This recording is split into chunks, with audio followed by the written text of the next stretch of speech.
തന്റെ അപൂർവ രോഗാവസ്ഥയെക്കുറിച്ച് തുറന്നു പറഞ്ഞ് രംഗത്തെത്തിയിരിക്കുകയാണ് അനുഷ്ക ഷെട്ടി. തനിക്ക് ചിരിക്കുന്ന രോഗമുണ്ടെന്നും ചിരി തുടങ്ങിയാൽ 15 മുതൽ 20 മിനിറ്റ് വരെ നിർത്താനാവില്ലെന്നും ഈ കാരണം കൊണ്ട് തന്നെ പലതവണ ഷൂട്ടിങ്ങുകൾ വരെ മാറ്റിവെക്കേണ്ടി വന്നിട്ടുണ്ടെന്നുമാണ് അനുഷ്ക ഒരു അഭിമുഖത്തിൽ പറയുന്നത്. മാനസിക ശാരീരിക ആരോഗ്യത്തിന് ചിരിയുടെ സ്ഥാനം വലുതാണ്.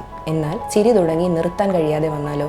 ചിരിയോ കരച്ചിലോ തുടങ്ങിക്കഴിഞ്ഞാൽ അത് പെട്ടെന്ന് നിയന്ത്രിക്കാൻ കഴിയാത്ത വിധം വരുന്ന ഒരു അവസ്ഥയാണ് PBA അഥവാ സ്യൂഡോ ബൾബാർ അഫക്റ്റ്. അനിയന്ത്രിതമായി വരുന്ന ചിരി ചിലപ്പോൾ കരച്ചിലിലേക്ക് വഴിമാറാം. ഇത് തന്നെയാണ് സ്യൂഡോ ബൾബാർ അഫക്റ്റിന്റെ ഏറ്റവും പ്രധാനമായ ലക്ഷണം. എപ്പോഴും ചിരിച്ചുകൊണ്ടിരിക്കാൻ കഴിയുന്നത് ഒരു സൗഭാഗ്യമായിരിക്കും നമ്മൾ മിക്കപേരും കണക്കാക്കുന്നത്.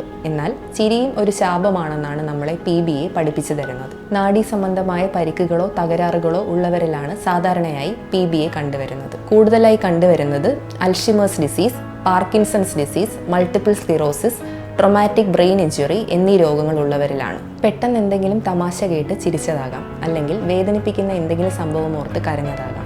പക്ഷേ അത് അനിയന്ത്രിതമായി കുറേ നേരം, അതായത് മിനിറ്റുകളോളം നിർത്താൻ കഴിയാതെ വരുന്ന ഒരു അവസ്ഥയാണ് PBAയുടെ ഏറ്റവും പ്രധാനമായ ലക്ഷണം.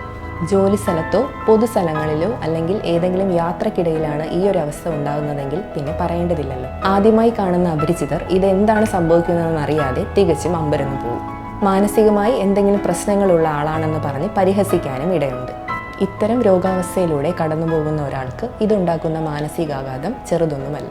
ഇത്രയും കാര്യങ്ങൾ കേൾക്കുമ്പോൾ നിങ്ങൾക്കൊരു സംശയം കാണും, ഈ PBAക്ക് ഒരു ചികിത്സയുണ്ടോ ഇല്ലയോ എന്നുള്ളത്. രോഗിയുടെയും കുടുംബത്തിൻ്റെയും പരിചരണം നൽകുന്നവരുടെയും ഈ രോഗത്തെക്കുറിച്ചുള്ള അറിവ് തന്നെയാണ് PBAയുടെ ട്രീറ്റ്മെൻറ്റിൽ ഒരു പ്രധാന ഘടകമായി നിൽക്കുന്നത്. PBAയുമായി ബന്ധപ്പെട്ട് വരുന്ന കരച്ചിൽ ചിലപ്പോൾ വിഷാദ രോഗമായി തെറ്റായി വ്യാഖ്യാനിക്കപ്പെട്ടേക്കാം. ബ്രെയിനിനെ സംബന്ധിക്കുന്ന ഒരു അവസ്ഥയാണെങ്കിലും PBA ഒരു അപകടകരമായ ഒരു രോഗം അല്ല.